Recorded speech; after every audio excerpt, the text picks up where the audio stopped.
আমার শাশুড়ি মা আমাকে গ্রামের বাড়িতে পাঠিয়ে দিলেন। শ্বশুর মশাইয়ের সাথে সেদিন হঠাৎ বৃষ্টি এলো আর আমি বাইরে ভিজে বাড়িতে ঢুকলাম। বুঝতে পারলাম শাড়িটা পুরো ভিজে গেছে। আর খোলা চুলগুলো কাঁধের উপর নেমে পড়ছে, বৃষ্টির জল মুখ দিয়ে গড়িয়ে পড়ছিল আর ঠান্ডা বাতাসে এক শীতল অনুভূতি হচ্ছিল। বৃষ্টিতে ভেজার অভিজ্ঞতা যেন একেবারেই অন্যরকম ছিল। ঘরের মধ্যে মোমবাতির মৃদু আলো আর বাইরে বৃষ্টি ঝিরঝির আওয়াজ পুরো পরিবেশটাকে অসাধারণ করে তুলেছিল। শাড়ি ঠিক করতে করতে আমি শ্বশুরমশাইকে বললাম, বাবা জানলা দরজাগুলো বন্ধ করে দেবেন, নইলে জল ঘরে ঢুকে যাবে। আমার কথা শোনার সাথে সাথে তিনি জানালাগুলো বন্ধ করে দিলেন। কিন্তু তার দৃষ্টিটা কিছুক্ষণ আমার উপর স্থির ছিল। তিনি কিছুক্ষণ আমাকে দেখলেন। সম্ভবত দেখছিলেন আমি পুরোপুরি ভিজে গেছি কিনা।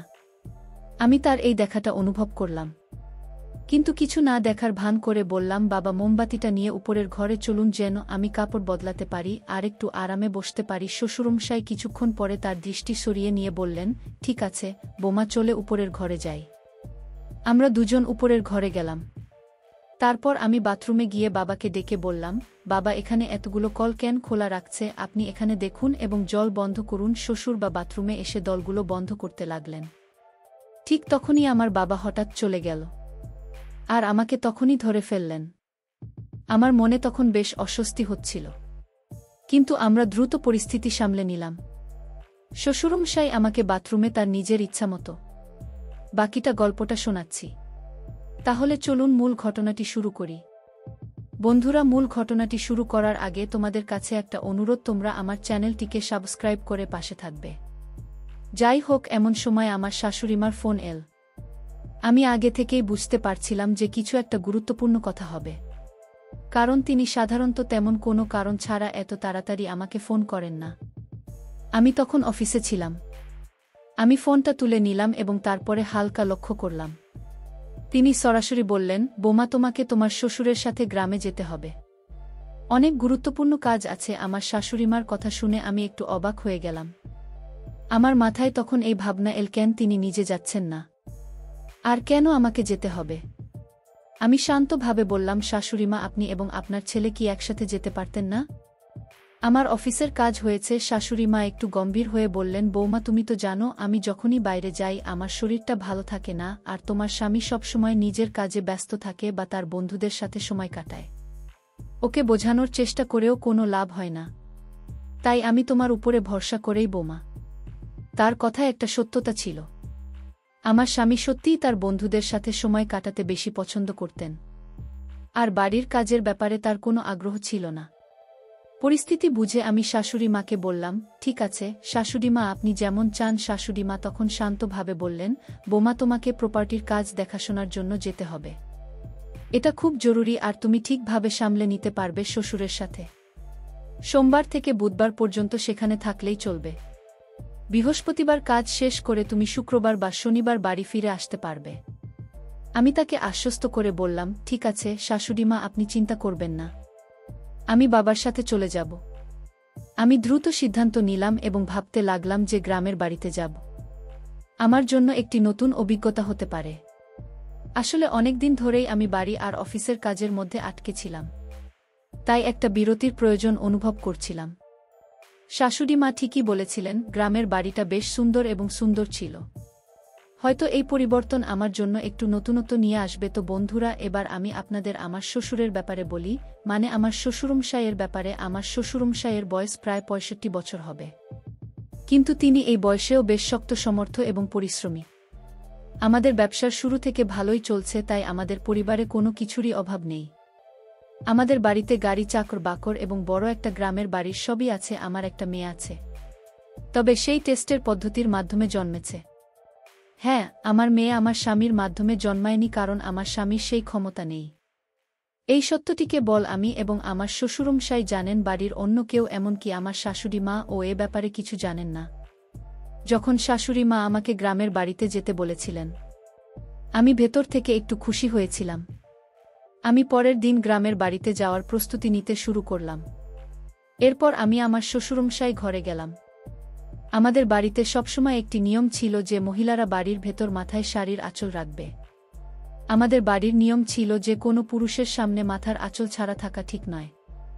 হ্যাঁ, আমি নিজেকে এক সংস্কারী বোমা হিসাবে গর্ব করি। আমি যখন আমার শ্বশুরমশাই ঘরে প্রবেশ করলাম, কিন্তু দেখলাম তিনি তখন বই পড়ছেন। আমি বললাম, বাবা, বইটা বেশিক্ষণ পড়বেন না, কাল আমাদের খুব সকালে গ্রামের বাড়ি রওনা দিতে হবে। আপনি তো নিজে আমাকে বলেছিলেন আমার শ্বশুরমশাই ব্যাগে কিছু প্রয়োজনীয় জিনিস রেখেছিলাম। তবে যখন লক্ষ্য করলাম তার মনোযোগ অন্য কোথাও ছিল।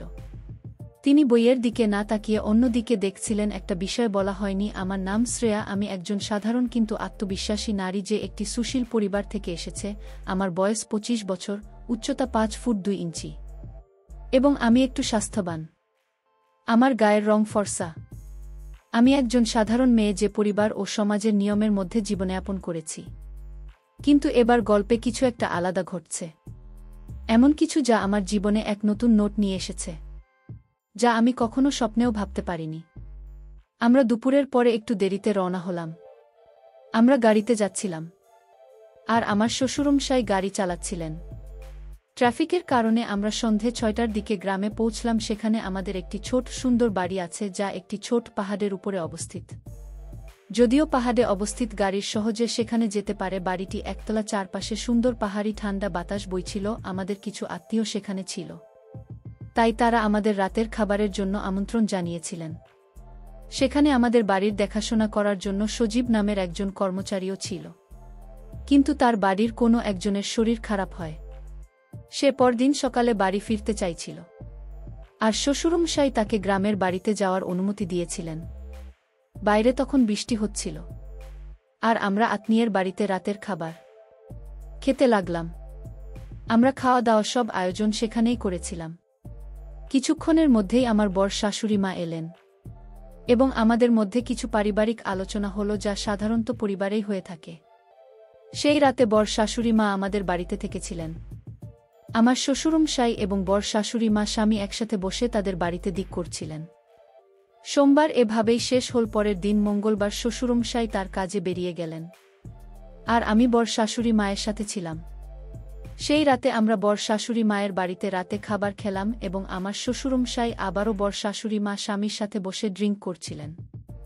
আমার শ্বশুরমশাইও করেন, তবে তিনি আমার স্বামীর মতো অতিরিক্ত পান করেন না। কিছুক্ষণ পর শ্বশুর মশাই বললেন, বোমা, আমি বাংলোর দিকে যাচ্ছি। বর শাশুড়ি মা বললেন, আপনি যান, আমাদের আরও কিছু কথা আছে। কিছু সময় পরে আমি বর শাশুড়ি মায়ের বাড়ি থেকে বেরিয়ে এলাম। তখন বাইরে প্রবল বৃষ্টি হচ্ছিল, তাই বর শাশুড়ি মা আমাকে একটি ছাতা দিলেন, এবং আমি বাড়ি ফিরে এলাম। বাড়িতে এসে দেখলাম শ্বশুরমশাই টিভি দেখছেন। আমি বাড়িতে পৌঁছানোর সময় বৃষ্টি এবং বাতাসের কারণে পুরোপুরি ভিজে গিয়েছিলাম। আমাদের বাড়ি ছিল বেশ বড় একটি বাংলো, কিন্তু আমি সেটিকে বাড়ি বলতে বেশি ভালোবাসতাম। নিচে ছিল একটি বড় রুম, এবং পরে কয়েকটি ঘর। ছাতাটি ছিল ছোট। যখন বৃষ্টিতে ভিজে আমি ঘরে ঢুকলাম, তখন অনুভব করলাম আমার শাড়িটি পুরোপুরি ভিজে গেছে। আমার খোলা চুল কাঁধের উপর নেমে এসেছিল, আর সেগুলোতে এখনও বৃষ্টির জল ঝরছিল। ঠান্ডা বাতাসের জন্য হালকা শীত লাগছিল। বৃষ্টিতে ভেজার অনুভূতি একেবারেই আলাদা ছিল। ঘরের ভিতরে মোমবাতির হালকা আলো এবং বাইরের প্রবল বৃষ্টির শব্দ পরিবেশটিকে আরও বিশেষ করে তুলেছিল। আমি আমার শাড়ির আঁচল ঠিক করতে করতে শ্বশুরমশাইকে বললাম, বাবা, জানালা এবং দরজা বন্ধ করে দিন, না হলে জল ভিতরে চলে আসবে। আমার কথা শুনে তিনি সাথে সাথে জানালাগুলি বন্ধ করে দিলেন। তবে কিছুক্ষণ ধরে তার দৃষ্টি আমার দিকে স্থির ছিল। তিনি আমার দিকে তাকিয়েছিলেন।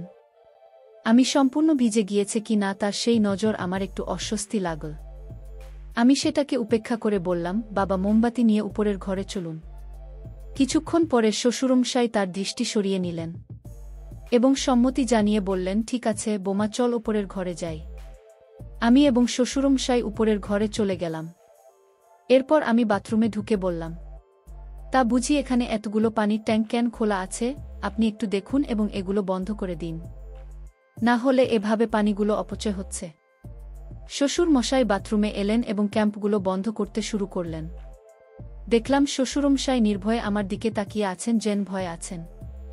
আমি কিছু বলি কিনা, বৃষ্টির জন্য আমার শাড়ি পুরোপুরি ভিজে গিয়েছিল, আর তিনি আমার দিকে এক দৃষ্টিতে তাকিয়েছিলেন। একদিন এরকমই হয়েছিল। আমার শ্বশুরমশাই প্রায় বন্ধুদের সাথে বাইরে ঘুরতে যেতেন। একদিন সকালে আমি দোকানে গিয়েছিলাম, তখনও বৃষ্টি হচ্ছিল। আমি যথারীতি মাথায় শাড়ির আঁচল নিয়ে বেরিয়েছিলাম। আমি খুবই পরম্পরাগত মানসিকতার বড় ছাতা নিয়ে দেখলাম শ্বশুর পাশেই রাস্তার পাশে দাঁড়িয়েছেন। আমি ছাত্রী তার দিকে বাড়িয়ে দিলাম, কিন্তু দেখলাম তিনি আমার দিকে এক দৃষ্টিতে তাকিয়ে আছেন। তার চোখ যেন আমার দিক থেকে সরতেই চাইছিল না। মনে হচ্ছিল আমাকে তিনি কিছু বলতে চান। বাড়ি ফিরে এসে আয়নায় তাকিয়ে দেখি যা আমার চেহারা আলাদা, একটা সৌন্দর্য এনে দিয়েছে। এরপর আমি কিছু দরকারি জিনিস নিয়ে ঘরের কাজ করতে শুরু করলাম।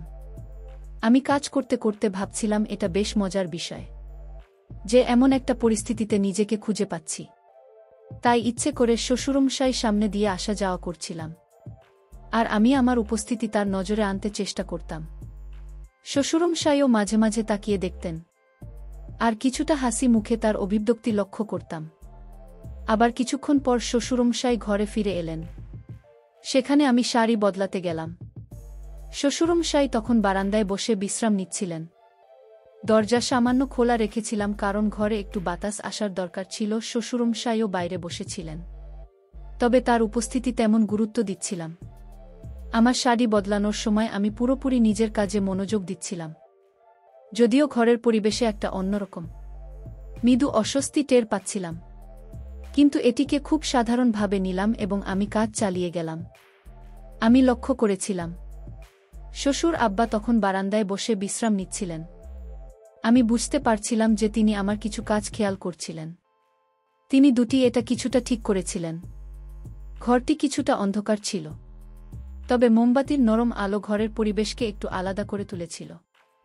আমার শ্বশুরের মধ্যে বেশ কিছুটা দূরত্ব ছিল। তিনি সোফায় বসে বাইরে তাকিয়েছিলেন এবং আমি আমার কাজ নিয়ে ব্যস্ত ছিলাম, যা বেশ শক্ত হওয়ায় খুলতে কিছুটা সময় লাগছিল। অবশেষে অনেক চেষ্টা করে বোতামটা খুলতে পেরেছি। শ্বশুর আব্বা যখন ধুতিটা একটু ঠিক করছিলেন এবং তার সামান্য নড়াচড়া ঘরের অন্ধকারের মধ্যেও আমি দেখতে পাচ্ছিলাম। হয়তো তিনি তখন চারপাশের সব কিছু ভালোভাবে লক্ষ্য করতে পারছিলেন, কারণ রাত তখন প্রায় 1টা। আমি শ্বশুর আবার দিকে একটু বেশি ঘুরে গিয়েছিলাম। আমার চুরির শব্দ ঘরে প্রতিধ্বনিত হচ্ছিল। শাড়ি পাল্টাতে পাল্টাতে আমি বললাম, বাবা, আজ আপনার দিন কেমন কাটল? আজ তো অনেক কাজের মধ্যে ছিলেন, মনে হয় ক্লান্ত হয়ে পড়েছেন। শ্বশুর আব্বাই দুটির কিছুটা ঠিকঠাক করতে করতে বললেন, হ্যাঁ বোমা, আজ কাজ অনেক ছিল, কিন্তু আমি ক্লান্ত নই। এই গ্রামের বাতাসে যেন প্রাণ ভরে দেওয়া যায়। আমি ইতিমধ্যেই আমার শাড়ি পরেছিলাম এবং এরপর ধীরে ধীরে বাকি জামা গুছিয়ে নিচ্ছিলাম। সেই সময় আমি শ্বশুর আব্বার সঙ্গে কথোপকথন চালিয়ে যাচ্ছিলাম। ঘরে বিদ্যুৎ ছিল না, তাই আমি একটা মোমবাতি জ্বালিয়েছিলাম, যার আলোতে শ্বশুর আবার মুখটা ঠিকভাবে দেখা যাচ্ছিল না। আমি শ্বশুর আব্বাকে বললাম, আব্বা, মা আর কাকে নিয়ে খুব চিন্তায় আছি। শ্বশুর আব্বা বললেন, বোমা, তোমার চিন্তা করার কিছু নেই। আমি বললাম, বাবুজি, গত রাতের মতো আজও বারান্দায় শুতে যাবেন না। বাইরে আজ অনেক বাতাস আর ঠান্ডা, আমাদের বিছানাটা বড়। আমার সঙ্গে বিছানাতেই শুয়ে পড়বেন। আমার কথা শুনে তিনি চুপ থাকলেন, কিছু বললেন না। তারপর হালকা হাসি দিয়ে শ্বশুর আব্বাকে জিজ্ঞেস করলাম, শ্বশুর আব্বা, আমার শাড়ি কেমন লাগছে? বাবা বললেন, একটু অবাক হয়ে তাকালেন। আমি আবার বললাম, বাবা, নতুন শাড়িতে কেমন লাগছে? এরপর আমি বারান্দার দিকে হাঁটতে শুরু করলাম। বাবা তখনও বসেছিলেন আমার দিকে তাকিয়ে। আমি বললাম, বাবা যে, আপনি বারান্দায় আসুন, একটু গ্রামের বাতাস খেতে ভালো লাগবে। শ্বশুরমশাই কিছুক্ষণ পর বারান্দায় এলেন। আমি তাকে আবার জিজ্ঞেস করলাম, বাবুজি, বলুন তো আমাকে শাড়িতে কেমন লাগছে? আমি যখন মাথায় পোল দিয়ে দাঁড়িয়েছিলাম, শ্বশুর আব্বা বললেন, হ্যাঁ বোমা, তোমাকে অনেক সুন্দর লাগছে শাড়িতে। এরপর বললাম, আপনার সঙ্গে একটা কথা বলার আছে। শ্বশুর আব্বা বললেন, হ্যাঁ বোমা, কি কথা? আমি বললাম, বাবুজি, আপনার মনে আছে যখন আপনার বন্ধু বা আমার স্বামীর বন্ধুরা আসে, আমি আপনাকে বলি তাদের জন্য জানিয়ে যান? বাবুজি বললেন, হ্যাঁ বোমা, মনে আছে। আমি বললাম, তারা আমায় এক বিশেষ দৃষ্টিতে দেখে, কিন্তু এতে আমার অনেক অস্বস্তি লাগত। বাবা একটু চিন্তিত হয়ে বললেন, বোমা, এইভাবে ভাবার কোনো দরকার নেই। আমি হালকা হেসে বললাম, বাবুজি, এই বিশ্বাসটা আমাদের মধ্যে থাকুক। আমি জানি আপনি আমাকে কেমন ভাবে দেখেন, এতে আমার কোনো আপত্তি নেই। আপনার দৃষ্টিভঙ্গি আমার ভাল লাগে। আপনি অনেক ভালো মনের মানুষ। কিছুক্ষণ চুপ থেকে শ্বশুরমশাই বললেন, বৌমা তুমি কি খুশি? আমি হেসে বললাম, বাবা এবার আসল কথায় আসি। শ্বশুর আব্বা বললেন, হ্যাঁ বৌমা, কি কথা, সংকোচ করো না, বলো। আমি বললাম, বাবুজি আপনি কি মনে করেন আমি সত্যিই খুশি? হ্যাঁ, আমরা ধনী, আমাদের সব কিছু আছে, গাড়ি বাড়ি টাকা, কিন্তু এর পরেও কি আমি খুশি? বাবুজি বললেন, বোমা তোমাকে খুশি দেখতে আমার ভালো লাগে, কিন্তু তুমি খুশি নও কেন বলো? আমি একটু চুপ থেকে বললাম, শ্বশুর আব্বা আপনার ছেলে। শ্বশুরমশাই প্রশ্ন করলেন, আমার ছেলের কি সমস্যা আছে বলো? আমি গভীর শ্বাস নিয়ে বললাম, শ্বশুর আব্বা আপনি কি মনে করেন শুধু অর্থ সম্পত্তি থাকলে সুখ পাওয়া যায়? আসক্ত স্বামীকে নিয়ে সুখী হওয়া? আমি একটু দ্বিধা করে বললাম,